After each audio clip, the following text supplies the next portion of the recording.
Hi, welcome to another episode of I Don't Have the Answers, but let's talk about it anyway. I'm your host, Tim Four, and this week I want to ask a few questions.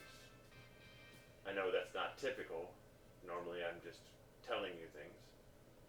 But I want to ask you, what have you learned from being home alone, from being isolated, from this self quarantine, as you would? What have you learned? Now, I start that question off open, broad, to everybody.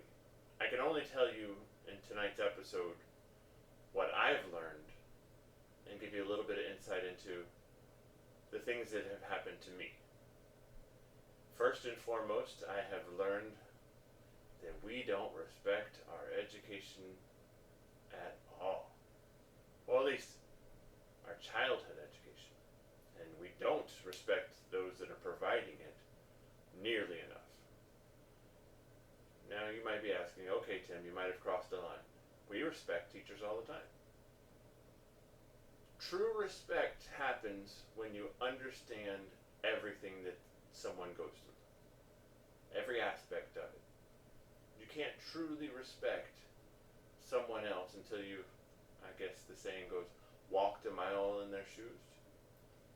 And for me, the past 2 months of being a kindergarten teacher has taught me that we need to start the sainthood paperwork for all elementary school faculty all across this country.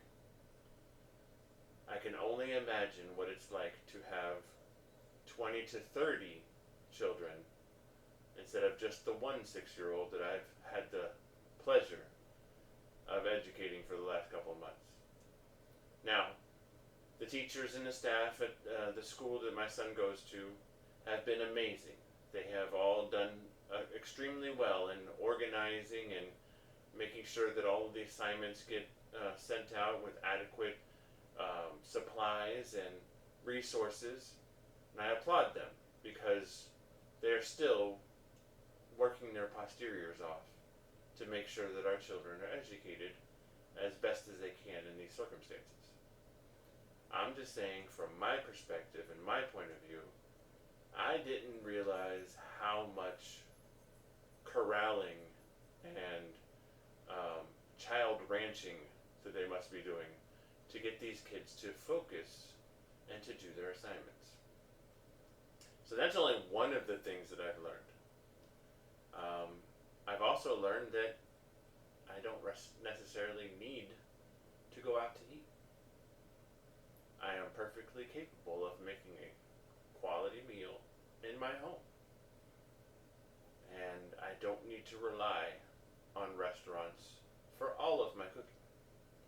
I do miss going out and socializing and having a nice meal with friends that I didn't have to prepare, but I'm capable of preparing meals at home.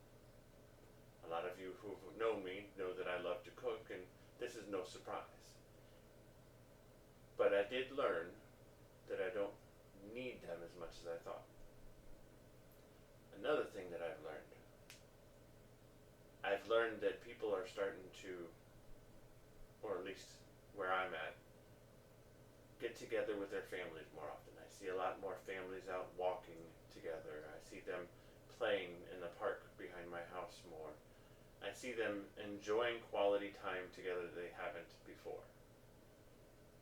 I live with a park right behind my house that has a basketball court and a tennis court that for quite a while they've gone unused. And then all of a sudden, now, a couple times throughout the day, you see families showing up. Some of them playing pickleball. If you don't know what it is, look it up. It's actually quite hilarious. Basketball, softball, just having picnics in the park for lunch. There's this one mother that goes out there, and that's where they teach their lessons in the mid-morning.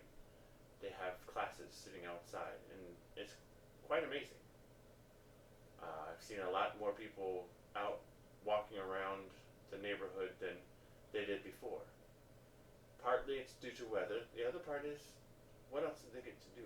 they're finally having quality time together.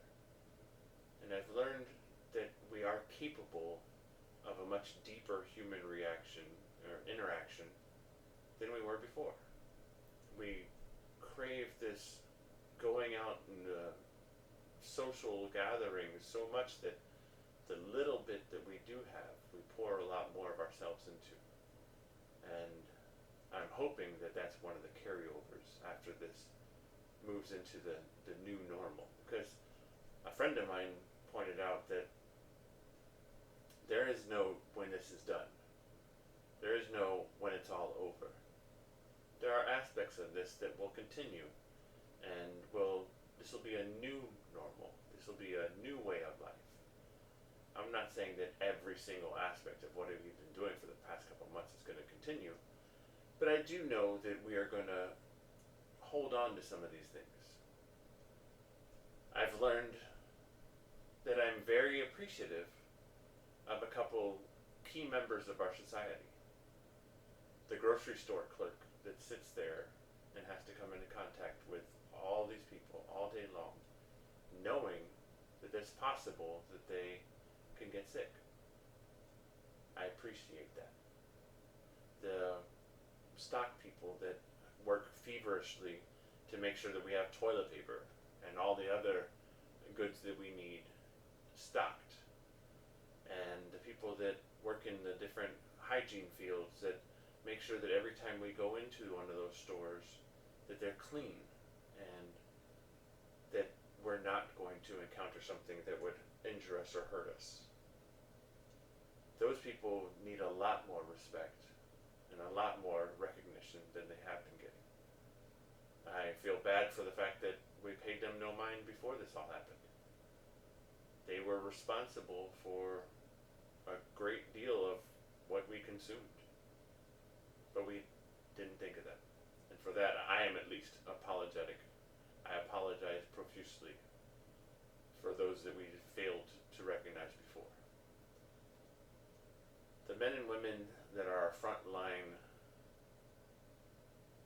protectors, defenders, the healthcare workers, the police officers, the firefighters, the paramedics, the EMTs, all of those that put themselves into harm's way every single day to make sure that we can continue our way of life, so that we can keep scrolling through social media and liking and sharing all these pathetic memes all day long. The ones that, even though they want to slap us across the face for being so stupid as to sending a text message while we're driving, even though they want to yell at us for doing something stupid like getting into an accident and running over a fire hydrant while we were sending a text message, they're still there. They're still doing their job. And they're still taking care of us. And I appreciate that. I've learned that there's a lot of things out there that are going to change, and they're going to take a different shape, and they're going to be new for us. There's a lot of career fields that have been revamped and restructured because things aren't the same anymore. What we used to need, I'm saying that with quotes, need, we don't need as much anymore. We went for a few months without our retail therapy, so to speak. We went for a few months without having to get nails filled every week. Without having to get our hair done every couple of weeks. There were long lines of people waiting in some locations to get something that they hadn't had in a while. There were barber shops and hairstylists that were by appointment only. We survived without them. We are still needing them. Well, some of us don't need hairstylists. But I've learned that we've come to a point in our society where some things aren't as essential as they used to be. Maybe things will change. I'm hoping things will change in our education system where career paths will alter, where we will start pushing for our children to learn different things and moving into a direction where they can be considered essential. This is going to be a new way of life for a lot of people, and we're going to have to adapt to it, because there will be another time where we will have to undergo this situation. Circumstances will be different, of course, but this is not the last time that we're going to encounter something that causes us to slow down or stop our way of life. We need to learn from these situations, adapt, and move on. We need to adopt these new special practices so that it's not such a shock when it happens next time. I love the fact that I went to a grocery store for the first time in a while, because I've taken advantage of the online shopping to do my grocery shopping in a lot of circumstances. But I went to a grocery store the other day, and as I was walking in, there was a young lady there who was disinfecting every one of the shopping carts as they came in from the parking lot, and making sure that every single person had a clean, wiped down shopping cart when they came in. There were arrows on the ground to dictate which way to go, which, if you've ever been to the grocery store that I went to, you would know that there was always a traffic jam in the back aisle along the dairy and where everything else was, because that's where everybody happened to go. These arrows help to make things a little bit easier to travel through there and to move through there. And I'm really hoping that people pay attention to that and keep that going. I'm hoping that we start prioritizing our life a little bit better. And I hope that what we place importance on changes. Now, I miss sports. I do miss professional sports. But we've survived without them.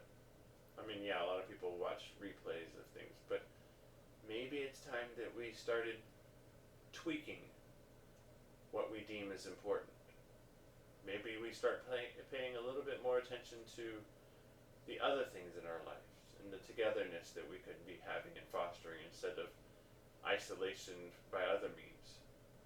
Because I assure you that there is a large group of people out there that would rather spend time with their family sitting around a dinner table having a meal than huddled up in a living room around a TV not paying attention to each other.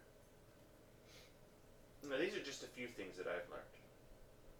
I've learned that friendship is deeper and more powerful when you've shared these things.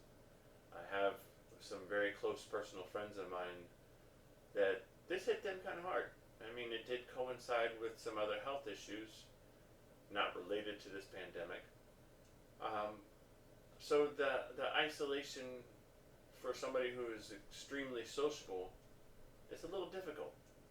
But we all handled it in different ways. We all relied on each other in different ways.